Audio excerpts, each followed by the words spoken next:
She begged for death, but death sent her something worse, someone who refused to let her die. The forest breathed around Margaret like a living thing, ancient and indifferent.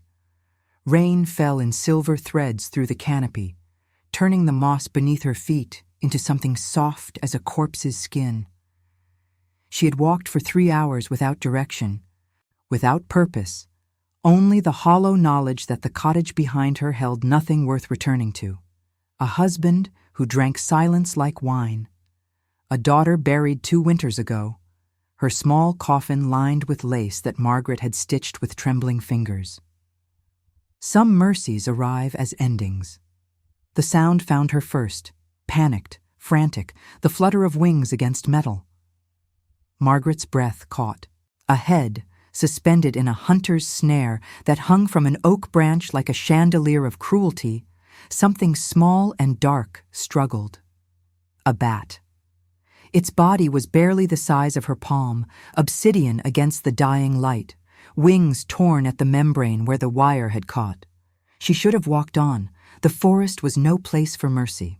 Yet Margaret's feet carried her forward as though her body remembered what her mind had forgotten, how to want something beyond oblivion.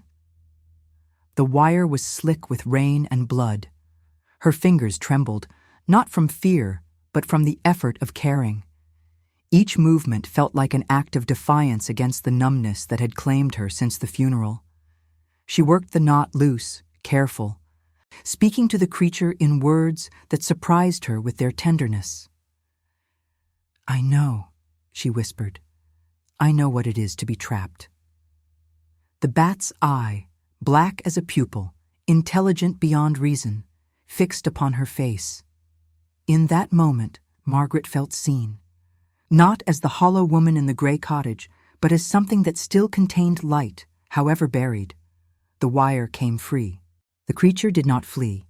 Instead, it clung to her palm, impossibly warm, its heart a frantic drum against her lifeline. Margaret brought it close to her chest, feeling the rapid pulse sync with her own. 2 broken things learning to breathe in rhythm. "I cannot save you," she said, and meant it as a confession. "I cannot even save myself." The bat's wings folded, in the dimming forest. With rain streaking her face like tears she could no longer produce, Margaret understood. Sometimes rescue is not about salvation. It is about refusing to let something die alone. She began walking toward the abandoned chapel at the forest's edge, the one the villagers feared, the one where no god lingered, only silence and stone. It would be shelter. It would be enough. Behind her, the forest settled into evening. Somewhere in the darkness, something ancient had been watching, had always been watching, waiting for the moment when a human heart would break open enough to recognize suffering in another form. The vampire prince, trapped in the shape of prey, had finally found what he had sought across 4 centuries, a soul that understood that love begins not with passion, but with the refusal to abandon. Margaret did not know she was carrying royalty in her hands. She knew only that she was no longer alone in the dark. And for an immortal cursed with endless solitude, that single act of mercy was the beginning of the end. The chapel exhaled cold when she entered, not the cold of winter, but the cold of places where prayer had died. Stone walls rose like the ribs of some great animal, and moonlight fell through broken windows in geometric patterns that looked almost purposeful, as if even ruin could arrange itself into beauty. Margaret settled on a bench that faced an altar stripped bare long ago. She cradled the bat against her chest, feeling its breathing stabilize, becoming deeper, almost meditative. Her own breathing began to mirror it, an unconscious synchronicity that felt like the first honest thing she had done since her daughter's death. "We will wait out the night," she told the creature. "In the morning, if you survive, you will fly. And I will. I will decide what comes next." The bat made no sound, but its small body seemed to relax, trust settling into muscle and bone. Hours passed in the chapel's patient darkness. Margaret found herself tracing the creature's wings with her fingertip, marveling at the delicate architecture of membrane and vein. Each mark told a story, this tear from the snare, this scar older and purposeful, this slight asymmetry suggesting an old break that had healed wrong. The bat had survived. It understood suffering. Around midnight, something shifted. The bat's eyes opened wider than they should have been capable. Margaret felt the sudden rigidity in its body, a tension that spoke of hunger or pain. Without thinking, she brought her wrist to her mouth, bit down hard enough to draw blood, the first deliberate wound she had inflicted upon herself that was not about despair, but about giving. "Drink," she whispered. "I have so little left, but what I have is yours." The bat's mouth found her wrist. The sensation was not pain, but recognition, a pulling from deep within her chest, as though something essential was being drawn out and transformed into something necessary elsewhere. Margaret's vision blurred, the chapel tilted, yet she did not pull away. Instead, she spoke into the darkness.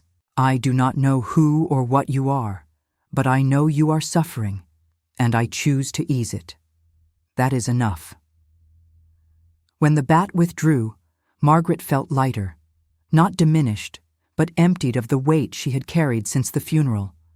The space inside her where grief had lived was now simply space, neutral, capable of being filled with something other than loss.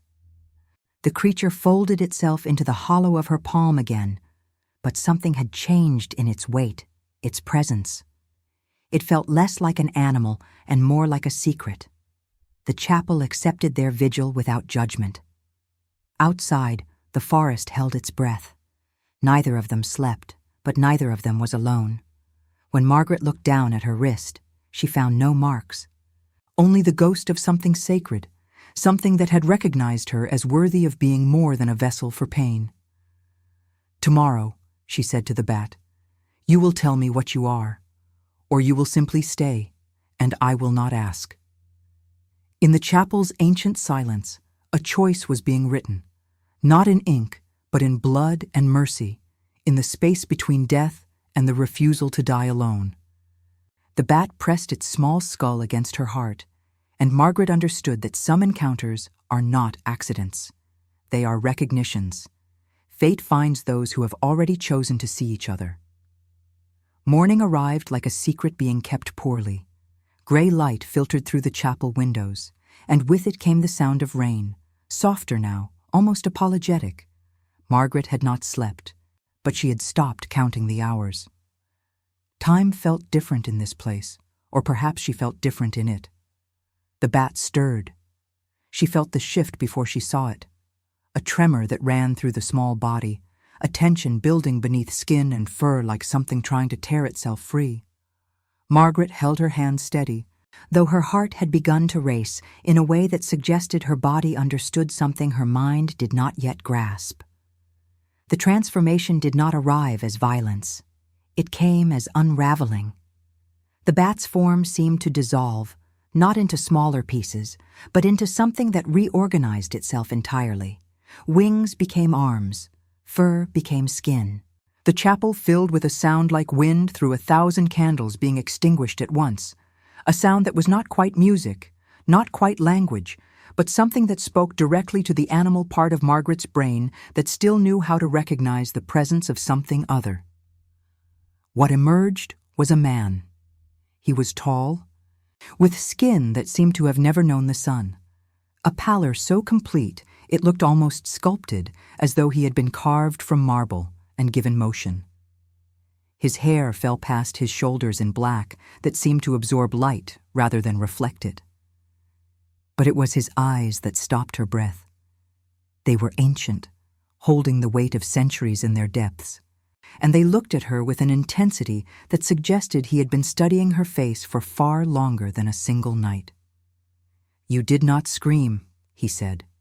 His voice was the sound of old wood, of music played on instruments no longer made, of every autumn that had ever been lonely. Margaret's hands had moved to her lap without her deciding to move them.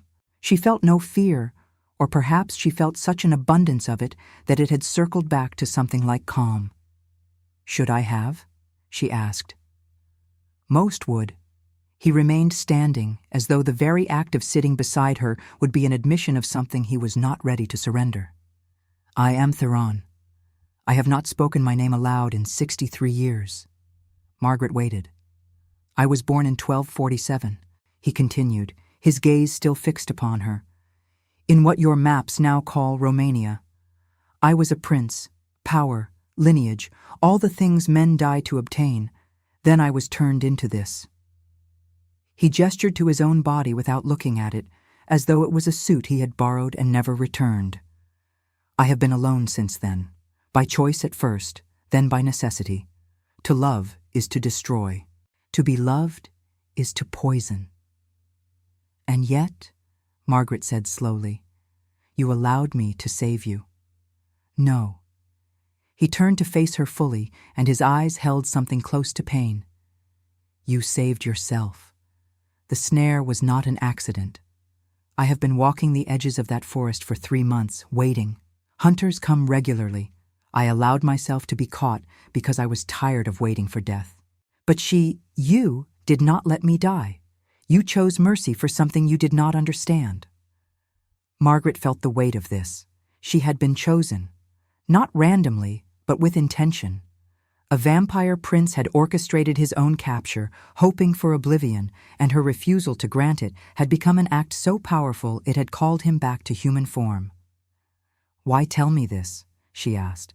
"Because," Theron said, and for the first time something like warmth entered his voice. "In 463 years, I have never met a human who understood that salvation begins with the refusal to abandon. Your daughter is dead." The words were stated as fact, not question. Margaret's throat tightened. "Yes. You came to the forest to follow her. Yes, but you saved me instead." Margaret felt tears arrive finally, the first honest tears since the funeral, hot and real against her skin.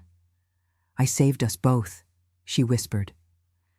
Theron descended to his knees before her, and the gesture contained such ancient reverence that it seemed to alter the chapel itself. "I do not know how to be human anymore," he said, "but I think you might teach me. Or perhaps we might remember together."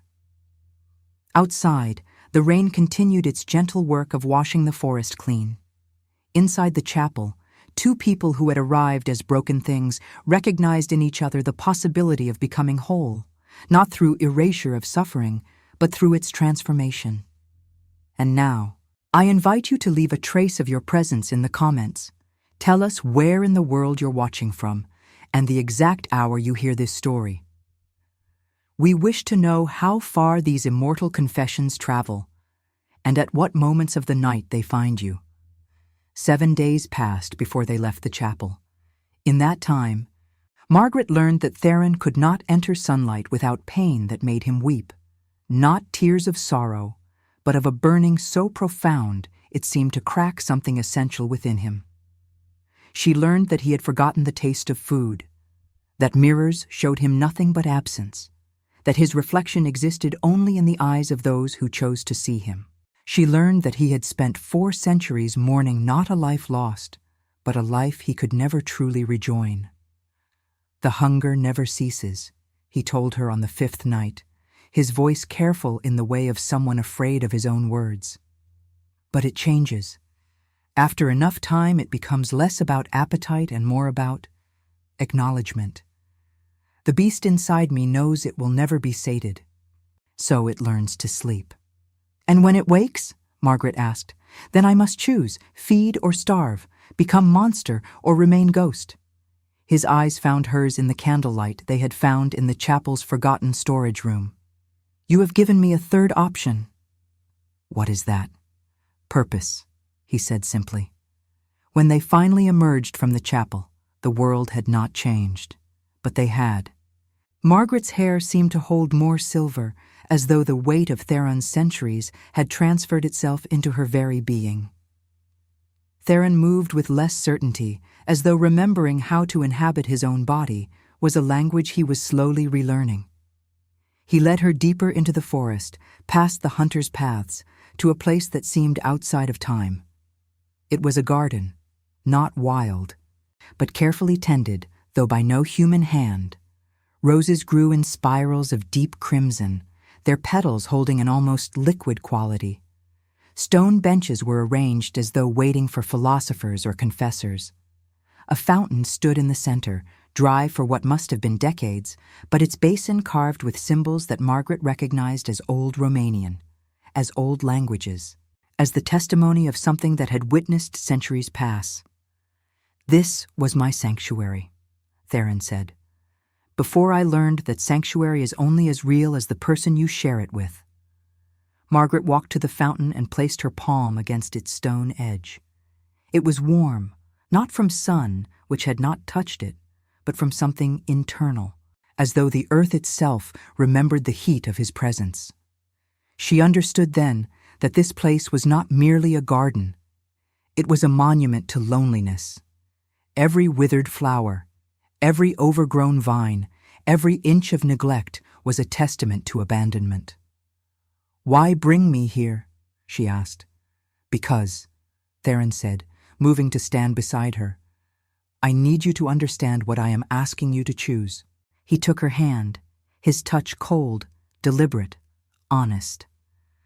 "I could turn you," he continued, "make you immortal. We could walk these forests together for the next 1,000 years, and perhaps by then we would have learned to stop hurting. Or I can leave. Now, before I destroy you as I have destroyed everything else I have loved." Margaret turned to face him. In his ancient eyes, she saw the full weight of his confession. A man who had learned to love by learning to lose, who understood that mercy sometimes means letting go. "My daughter," Margaret said slowly, "died because I could not save her. I have spent 2 years learning that some things cannot be saved by force or will or love alone. But this," she gestured to the garden, to his face, to the space between them that felt charged with possibility, "this is a choice, and I choose." "You choose what?" His voice was barely a whisper. "To learn what you have learned," she said, "to love an immortal, not by becoming one, but by understanding that love is not forever. It is only ever now, and now is enough." Theron's hand trembled against hers, the first truly human gesture she had seen from him. "You will grow old," he said. "You will die, and I will remain." "Yes," Margaret said, "and you will have had someone. That is mercy enough." In the garden, where nothing grew but roses, 2 broken people made a vow not to repair each other, but to make beauty from their shared wounds. The fountain remained dry, but the earth beneath it seemed to drink their tears anyway, storing them like seeds for futures neither could predict. The cottage had changed. Margaret recognized this not through anything visible, but through the quality of the silence that met them when they crossed the threshold. Her husband was gone, to town for the market, or to the tavern, or to one of the other places where men went to escape the weight of their own lives. It did not matter. What mattered was that the rooms no longer felt like a tomb. Theron moved through the space with the careful attention of someone learning a new language. He traced his fingers along the mantelpiece where Margaret kept her daughter's things: a wooden doll, a length of ribbon, a book of pressed flowers. His touch was reverent, as though these objects contained something holy. "You loved her very much," he said. "Yes. And she died anyway." "Yes." He turned to face her, and Margaret saw something shift in his expression. A softening, as though the weight of his own losses had suddenly made him fluent in hers. "This is the cruelty of being human," he said. "Love offers no protection. It is the most dangerous thing you possess." "Then why are you here?" Margaret asked. "Because," Theron said, moving to her, "I have lived long enough to understand that the only cruelty greater than love's vulnerability is the refusal to love at all." That night, Margaret's husband returned to find her sitting by the fire with someone he did not recognize. "A visitor," she explained. "A scholar passing through, seeking knowledge of the old forests." Something in the way she spoke made her husband accept this without question. He retreated to his study, as he always did, with a bottle of whiskey and the weight of his own indifference. Theron did not sleep, could not sleep, though he lay beside Margaret in the darkness and understood what closeness meant for the first time since his transformation. His immortal body, designed for predation and survival, learned to become a vessel for a different kind of hunger, the hunger to protect, to hold, to witness without consuming. "Tell me about her," he said as the night deepened. "Your daughter. Tell me her name." "Eleanor," Margaret whispered. "She was 7. She had her father's eyes, but her own stubbornness. She would refuse to eat if the food was arranged a way she did not like. She sang to the birds every morning." Margaret's voice broke. "She died of fever. I held her hand while she burned from the inside." Theron pulled her closer, and his cold pressed against her like mercy. "I cannot bring her back," he said, "but I can witness her having lived. I can carry her name in my memory, and because I am immortal, she will never truly be forgotten." "That is a strange kind of love," Margaret said. "Yes," Theron agreed, "but perhaps it is the only kind that lasts." Outside, autumn turned its golden eye toward winter. The forest prepared for sleeping. Inside the cottage, 2 people who had arrived as broken things discovered that sometimes healing does not mean becoming whole again. Sometimes it means learning to live inside the fractures, letting the light come through in new configurations entirely. Winter came like a harbinger, and with it came necessity. Margaret's husband, in a moment of clarity born from too much whiskey, demanded an explanation for the stranger who came to the cottage only after sunset, who carried darkness in his eyes and spoke in languages that predated his own existence. The confrontation, when it came, was not violent, merely inevitable. "You will leave her," Margaret's husband said, though his voice carried no real conviction. "Or I will tell the village what you are." Theron regarded him with an expression that might have been pity or contempt. Margaret could not tell the difference anymore. "You could," Theron said. "They would come with torches and conviction. They would burn me, or try to, and I would survive, and they would burn you both for harboring me. Or," he paused, his ancient eyes measuring the man before him, "you could do something more merciful." "What mercy exists in this?" Margaret's husband demanded.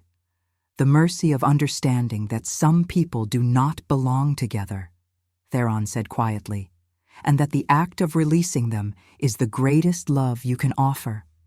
In the end, her husband left, simply packed his things and went to the city, where he could exist among the masses and forget that he had ever been a person capable of sustaining another. Margaret should have felt abandoned. Instead, she felt released. That night, Theron brought her to the chapel. "I have a choice to offer you," he said, as they stood before the altar that had witnessed their beginning. 3 choices, actually.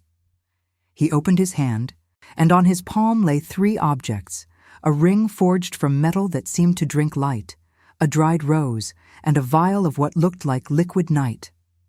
"The ring," Theron explained, "would bind us indefinitely. I could turn you then, make you immortal. We could walk forever together, and I would never have to learn the lesson of letting go." Margaret looked at the ring. It was beautiful in the way that all traps are beautiful, perfect, inescapable, terrible. "The rose," he continued, "is dried from the flowers in my garden. It would grant you an extended life, not immortality, but decades beyond what you would naturally have. Enough to grow old together, but not so long that I would watch centuries pass with your memory fading." The rose was brittle, fragile, honest in its decay. "And the vial?" Theron's voice dropped to something barely audible. "The vial contains something from my own essence. If you drink it, You will know what it is to be immortal for exactly one night. You would walk with me in the darkness, see the world as I see it, understand what you would be choosing if you took the ring. And then, at dawn, you would return to being human. You would know, but you would not have to commit. Margaret understood the architecture of his offer. He was giving her the ability to make a fully informed choice. The generosity of it nearly broke her. "What do you want me to choose?" she asked. "I want," Theron said, his voice breaking in a way that sounded almost human, "for you to choose what you can bear. Not what you love, not what you think you should do. What you can actually bear." Margaret looked at her lover, this man who had survived for centuries, only to learn that survival and living were not the same thing. She thought of Eleanor, of her hand burning with fever. She thought of the chapel, of the bat's small heartbeat against her chest. She thought of mercy and choice, and the infinite ways that love could be given without consuming. She reached out and took the rose. "I choose," she said, "to grow old with you, not forever, just now, for however long now lasts." Theron closed his eyes, and when he opened them again, something ancient seemed to settle into peace. He held the rose to his chest, and it began to bloom again, not as it once was, but as something new, something that held both the memory of decay and the promise of continuation. If this story has already captured you, leave a like. It helps the voices of those who chose eternity reach more hearts. Time moved differently now. Margaret did not measure it in seasons or months, but in moments, in the sound of Theron's breathing beside her in the darkness, in the way her hands slowly grew lined while his remained forever smooth, in the peculiar grace of watching her lover never change while she transformed around him like a flower opening and then, inevitably, closing. The village eventually stopped wondering about the stranger who only appeared at nightfall. People are adaptable creatures. They will accept almost anything if you wait long enough. Margaret became known as the woman who kept a scholar, and this was close enough to truth that no one pressed for details. In the cottage, they built a life that seemed impossible. One half lived in daylight, one half lived in darkness. Margaret learned to sleep in the afternoons so that she could be awake when her lover rose with the dusk. Theron learned to move through her world during the hours just before nightfall, those liminal times when the light was gentle enough that his pain was bearable. Eleanor's things remained on the mantelpiece, no longer monuments to grief, but memories integrated into the architecture of their love. Theron spoke of her often, keeping her name alive in a way that Margaret's own unreliable human mind might have let fade. This, she understood, was what immortality meant, not the absence of death, but the refusal to let the dead be forgotten. One winter, 6 years into their life together, Margaret's health began its slow failure. She did not sicken suddenly, but gradually, like a candle burning down to its nub. Her breath came harder. Her bones ached. The mirror showed her a stranger, beautiful still perhaps, in the way that ruins are beautiful, but undeniably in decline. Theron said nothing, but Margaret felt the weight of his forbearance, the effort it took him to let her fade when he possessed the power to save her. "You could turn me," she said one night as they sat by the fire. The cottage had grown cold. She could no longer generate her own heat the way she once had. "Even now." "Yes," Theron said simply.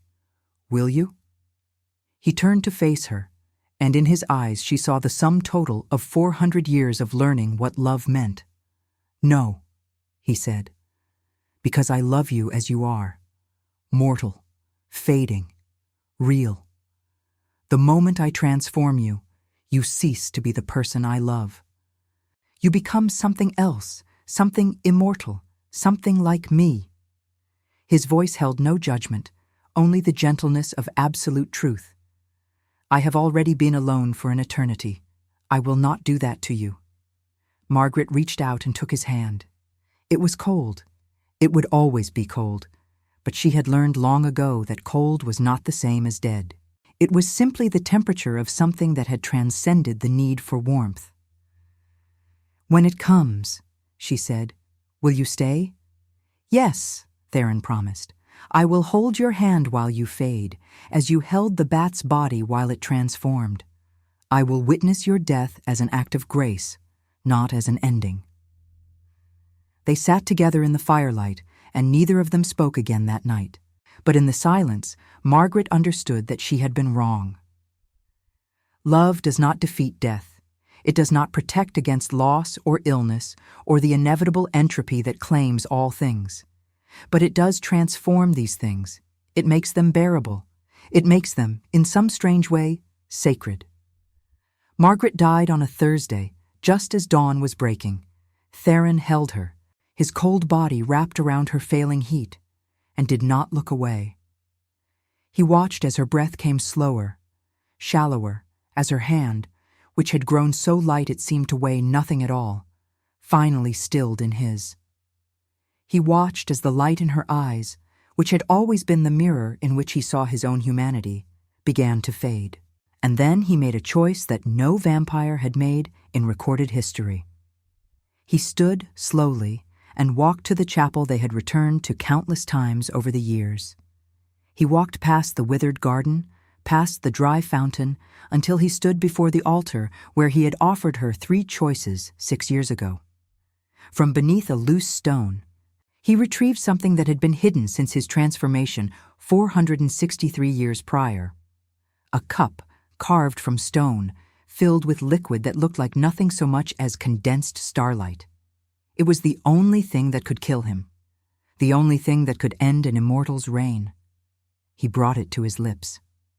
The liquid tasted like memory, like every moment he had ever lived, every person he had ever loved and lost, every centuries-long night in which he had counted the stars and wondered why he had been chosen to survive. It tasted like Eleanor, who had died too young. It tasted like Margaret, who had taught him that love does not require forever, only now. As the poison worked through his immortal body, which had not experienced true death in 463 years, Theron felt something extraordinary. He felt human. Not through the acquisition of mortality, but through the acceptance of it. He had lived long enough to understand that immortality had never been a gift. It had been a test, and he had finally passed it by choosing to end. The chapel received his body without judgment, as it had received their beginning. When the villagers found him days later, they found only a man, peaceful at last, with his hand over his heart as though he had been holding something precious to the very end. They buried him beside Margaret in the churchyard where Eleanor lay. 3 graves in a row, a child, a woman, an immortal prince. The stone for Theron bore no name, only an inscription that Margaret had requested years before, as though she had always known how this would end. He loved a mortal, and in loving her, he learned to die. The bat that had started everything was never seen again. But sometimes, on nights when the moon hung full and silver, travelers through the forest reported seeing a shadow that moved with purpose, a dark shape that guided lost souls toward shelter, toward warmth, toward the possibility of being saved.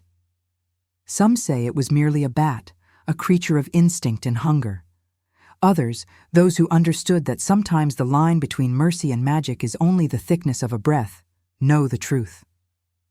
That Theron's last act of love had transformed him into something neither alive nor dead, neither fully immortal nor entirely gone. He had become a guardian of that liminal space where mercy lives, where the broken find refuge, where one person's refusal to abandon another becomes the salvation of both. In the cottage where they had lived together, a rose grew from a crack in the floorboard, impossible, beautiful, eternal, blooming only after sunset, as though it too had learned to live in the hours between day and night, between life and death, between the love that burns and the love that endures. And in the chapel, on the stone altar where Theron had placed 3 choices before her, the words he had spoken years before remained, carved not in stone but in the very air itself, waiting for the next broken person who entered seeking oblivion. Every immortal was once someone who chose not to die, and every mortal is someone who chooses to love despite knowing they must. Subscribe if you believe mercy can resurrect even the damned, like if you'd choose eternity for love that sees your soul. Comment eternal if you'd survive the night for someone worth dying for.